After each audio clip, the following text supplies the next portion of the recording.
Want to grab all the phone numbers from a WhatsApp group? In this video, I'll show you the easiest way to do it, step by step. First, open the WhatsApp app and go to the group chat you want to pull numbers from. Tap on the group name at the top to open the group info page. Now scroll down. You'll see a list of all participants. Each name or number listed here is a member of the group. If they're saved in your contacts, you'll see their name. If not, their number will be visible. To save or copy these numbers, tap and hold on a name, then tap View Contact.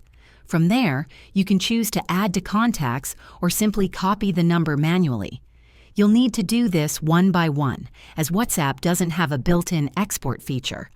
On WhatsApp Web, you can also open the group and view members more easily in a scrollable list, which might speed things up. If this tutorial helped you out, be sure to like the video and subscribe to the channel for more quick tech tips. Thanks for watching, and I'll catch you in the next one.